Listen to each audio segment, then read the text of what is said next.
दोस्तों साल 1832 में शुरू हुआ था भारतीय रेल नेटवर्क आज दुनिया का चौथा सबसे बड़ा नेटवर्क बन चुका है। जी हाँ, हर रोज लाखों यात्रियों को एक जगह से दूसरी जगह तक ले जाने वाली भारतीय ट्रेनों का इतिहास बड़ा शानदार रहा है। रेलवे अंग्रेजों द्वारा शुरू किए गए कुछ चुनिंदा प्रोग्राम्स में से एक रहा है, जिसके कारण भारत को आज बहुत ज्यादा बेनिफिट हुआ है और इसी वजह से देश की आजादी के बाद भी हमारी सरकार ने इसके डेवलपमेंट पर और भी ज्यादा अच्छे से फोकस किया है। दोस्तों अब तक कैसे रहा भारतीय रेलवे का विकास का सफर, जानेंगे इसके पूरे हिस्टोरिकल बैकग्राउंड को इस वीडियो में। इसकी शुरुआत की बात करें तो भारत में रेलवे को डेवलप करने का प्रपोजल सबसे पहले ब्रिटिश गवर्नमेंट 1832 में लेकर आई थी, जिसके बाद 1837 में मद्रास में देश की पहली ट्रेन दौड़ी थी। उस ट्रेन का नाम रेड हिल रेलवे था, जो रेड हिल से चिंताद्रिपेट पुल तक का सफर तय करती थी। एक अंग्रेज अधिकारी आर्थर कॉटन ने गोदावरी नदी पर एक बांध को बनाने के लिए 1836 में ग्रेनाइट पत्थरों को साइड पर लाने के लिए इस रेलवे की शुरुआत की थी। इसके बाद 1853 में उस समय के गवर्नर जनरल लॉर्ड डलहौजी के सफल प्रयास से देश में पहली बार पैसेंजर ट्रेन चली थी। यह ट्रेन बॉम्बे से ठाणे के बीच 34 किलोमीटर का लंबा सफर तय करती थी और फिर इसके बाद शुरू होता है देश में रेलवे नेटवर्क के जाल को बिछाने का एक मिशन, जिसे आज भी भारत सरकार चला रही है। रेल नेटवर्क और साइज के मामले में भारत से आगे आज पूरी दुनिया में सिर्फ अमेरिका, चीन और रूस ही आते हैं। दोस्तों भारतीय रेल का नेटवर्क 1.2 लाख किलोमीटर से भी ज्यादा का फैला हुआ है।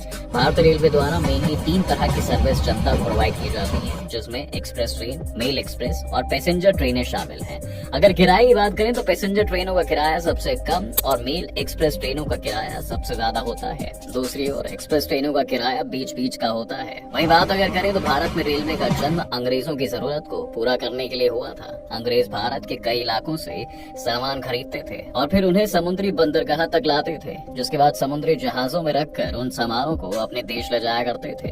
लेकिन देश के विभिन्न हिस्सों से सामानों को बंदरगाह तक पहुंचाने में उन्हें काफी प्रॉब्लम्स का सामना करना पड़ता था, जैसे कि उन्हें मैन पावर की जरूरत पड़ती थी, समय ज्यादा लगता था और अगर माल ज्यादा होता था तो उसे कई बार लाना भी पड़ता था। इन सारी समस्याओं से निपटारा पाने के लिए ही अंग्रेजी सरकार ने रेलवे को भारत में विकसित करने के बारे में सोचा। दोस्तों जैसे कि आपको पहले ही बताया कि पहली मालगाड़ी की शुरुआत 1832 में हुई थी, जो 1835 से 36 में लगातार पूरी हुई थी, जबकि यात्री ट्रेन की शुरुआत 1853 में हुई थी और फिर उसके बाद देश के अलग अलग हिस्सों को भी रेलवे लाइन से जोड़ा जाने लगा।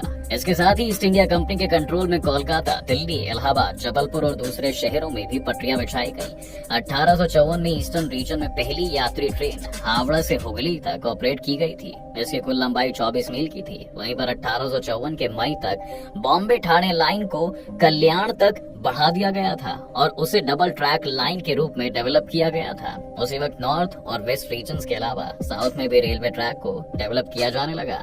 1856 में मद्रास रेलवे कंपनी द्वारा रायपुरम बलजहर रेल लाइन का कंस्ट्रक्शन किया गया था। यह साउथ की पहली यात्री रेलवे ट्रैक थी, जिस पर 1 जुलाई 1856 को पहली ट्रेन दौड़ी थी। रेलवे के काम में तेजी लाने के लिए दोस्तों सरकार ने सिंध, पंजाब, दिल्ली, ईस्टर्न बंगाल रेलवे और great southern of India railway का गठन किया और 1866 में सेंट्रल पब्लिक वर्क्स डिपार्टमेंट में रेलवे शाखा का भी गठन किया गया। 1869 आते आते भारतीय रेलवे ने 4000 मील के एरिया को कवर कर लिया था। बम्बई, कोलकाता और मद्रास प्रेसिडेंसीज के आसपास के इलाकों में रेलवे का काम बहुत तेजी से चल रहा था। अंग्रेजों की उस समय कोशिश ये थी कि वो सबसे पहले उन इलाकों को रेलवे से कनेक्ट किया जाए जहां से अंग्रेजों को माल काफी ज्यादा मिलते थे और लोगों की आवाजाही भी काफी थी। साल 1890 के अंत तक ट्रेनों को toilet, electric lights, gas lamp और दूसरी सुविधाओं से भी लैस किया जाने लगा और 1895 तक तो भारत के कारखानों में इंजनों का भी निर्माण किया जाने लगा। लेकिन दोस्तों अब तक रेलवे का ज्यादातर काम प्राइवेट कंपनियों के हाथ में था। सरकार के पास रूल्स और रेगुलेशंस के अलावा ज्यादा कुछ भी नहीं था। लेकिन जब 20वीं सदी के शुरू होने के साथ रेलवे को मुनाफा होने लगा, तब ब्रिटिश सरकार ने रेलवे को खरीदने का काम शुरू कर दिया। 1907 के आखिर तक लगभग सभी इंपॉर्टेंट रेलवे लाइंस को सरकार ने खरीद लिया था। रेल दुर्घटना में कमी लाने के लिए 1920 में इलेक्ट्रिक सिग्नल लाइटिंग सिस्टम की शुरुआत की गई। सबसे पहले इसे बॉम्बे में करी रोड और दादर के बीच पेश किया गया था और 1925 तक रेलवे के ज्यादातर हिस्सों को नेशनलाइज भी कर दिया गया था। लेकिन दोस्तों फर्स्ट वर्ल्ड वॉर के दौरान रेलवे से मिलने वाले प्रॉफिट्स को ब्रिटिशर्स ने वॉर में लगा दिया और उसके साथ फंड जो रेलवे के डेवलपमेंट के लिए भी सरकार देती थी उसे भी रोक दिया गया। इन सब के कारण उस वक्त रेलवे के विकास का काम भी रुक गया और नुकसान भी बहुत हुआ था। 1925 में सरकार ने फिर से रेलवे के विकास पर फोकस किया और इसके लिए फंड भी अलॉट किए गए। इसके लिए 1925 में देश का पहला रेल बजट पेश किया गया। रेल के विकास में पहला काम इसके इलेक्ट्रिफिकेशन का था। 3 फरवरी 1925 को देश की पहली इलेक्ट्रिक ट्रेन बॉम्बे और कुर्ला के बीच चलाई गई थी। उसी साल वीटी बांद्रा रेलवे लाइन का भी इलेक्ट्रिफिकेशन किया गया। इलेक्ट्रिफिकेशन के साथ रेलवे के ट्रैक को भी बढ़ाने का काम भी जोरों पर किया जाने लगा। साल 1928 में कानपुर सेंट्रल और लखनऊ स्टेशन बनाए गए। उसी साल ग्रैंड ट्रंक एक्सप्रेस को पेशावर और बैंगलोर के बीच चलाया गया, जबकि पंजाब लिमिटेड एक्सप्रेस मुंबई और लाहौर के बीच चली। इसके अलावा देश के कई शहरों को रेलवे से जोड़ा भी गया और इन सब का रिजल्ट ये हुआ कि साल 1929 तक भारत में रेलवे नेटवर्क 66,000 किलोमीटर तक फैल चुका था। लेकिन अंग्रेजी शासन के अंतिम सालों में देश के अंदर राष्ट्रवादी आंदोलन बहुत तेज होने की वजह से लोग उन सभी चीजों का बहिष्कार करने लगे थे जिसमें उन्हें अंग्रेजों का कंट्रीब्यूशन नजर आता था। इस कारण से उस वक्त रेलवे की आर्थिक स्थिति बहुत बुरी तरीके से डैमेज हो गई थी। फिर 1947 में देश की आजादी के बाद रेलवे भारत सरकार के कंट्रोल में आ गई थी और फिर 1951 में रेलवे सिस्टम के रीऑर्गेनाइजेशन का काम शुरू किया गया। 14 अप्रैल 1951 को साउदर्न रेलवे जोन का गठन किया गया और फिर उसी साल नवंबर में सेंट्रल और वेस्टर्न रेलवे जोन्स भी बनाए गए। अगले साल यानी 1952 में उत्तरी रेलवे, पूर्वी रेलवे और उत्तर पूर्व रेलवे जोन को बनाया गया।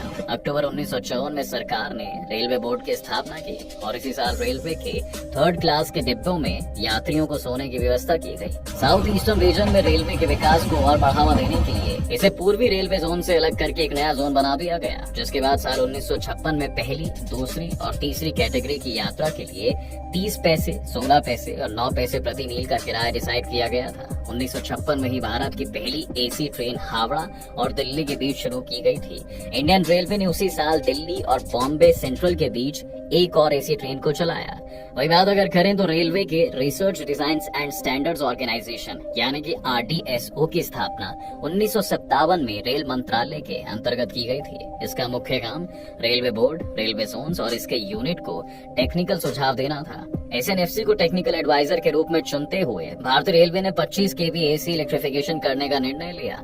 इसके साथ ही 1959 में रेलवे ने यह फैसला लिया कि सभी यात्री डिब्बों में पंखे और लाइट की सुविधा दी जाएगी। 1961 में इलेक्ट्रिक इंजन के मैन्युफैक्चरिंग का काम शुरू हुआ और उसी साल डीजल इंजन बनाने के लिए भी वाराणसी में DLW यानी कि डीजल लोको वर्क्स की स्थापना की गई। इसी बीच दोस्तों 1984 में देश की पहली मेट्रो का संचालन कोलकाता में भी शुरू हो गया था। लोग इसे ट्रांसपोर्टेशन के क्षेत्रों में एक क्रांति के रूप में देखने लगे। इसके बाद साल 1985 में रेलवे ने कंप्यूटराइज्ड टिकटिंग और रिजर्वेशन सिस्टम के पायलट प्रोजेक्ट को शुरू किया और फिर अगले ही साल 1986 में इसे नई दिल्ली रेलवे स्टेशन पर लागू भी कर दिया गया। रेलवे कोच को बनाने के लिए कपूरथला में रेलवे कोच फैक्ट्री की स्थापना 1987 में की गई थी। दोस्तों इसी बीच ट्रेन की स्पीड को बढ़ाने का भी काम किया जाने लगा और 1988 में भारत की पहली हाई स्पीड ट्रेन शताब्दी एक्सप्रेस को नई दिल्ली और झांसी के बीच शुरू किया गया। इसके साथ ही दोस्तों पहली सेल्फ प्रिंटिंग टिकट मशीन यानी कि SPTM की शुरुआत की गई नई दिल्ली में 1990 में। जी हाँ, 1996 में पहली बार इंडियन रेलवे ने कंप्यूटराइज्ड कॉन्सर्ट सिस्टम को नई दिल्ली, मुंबई और चेन्नई में शुरू किया, जिसे 1999 में पूरे देश में लागू कर दिया गया। यह कॉन्सर्ट सिस्टम की ही देन है कि आप देश में कहीं से भी किन्हीं 2 स्टेशनों के बीच टिकट को बुक कर सकते हैं। 5 अप्रैल 2016 को गतिमान एक्सप्रेस जो कि भारत की सबसे तेज ट्रेन है, उसने दिल्ली से आगरा के लिए अपनी पहली यात्रा की। इसकी स्पीड 160 किलोमीटर पर आवर है। दोस्तों इसके साथ ही अब इंडियन रेलवे ने घोषणा की है कि 2030 तक रेलवे का 100% इलेक्ट्रिफिकेशन कर दिया जाएगा। मार्च 2023 तक 14 राज्यों और केंद्र शासित प्रदेशों में इलेक्ट्रिफिकेशन का काम पूरा हो चुका है। देश के रेल नेटवर्क सिस्टम में रोजाना 13,169 पैसेंजर्स ट्रेन चलती हैं। जिसके साथ ही भारत के रेल नेटवर्क सिस्टम में कई खामियां भी हैं। जी हाँ, जिसकी वजह से आए दिन दुर्घटनाएं होती रहती हैं, जिसमें भारी जान माल का नुकसान भी उठाना पड़ता है। इसकी वजह है कि आज भारतीय रेलवे सिस्टम के बहुत से कंप्यूटर काफी पुराने हो चुके हैं, जिन्हें रिप्लेस करना बहुत जरूरी हो चुका है।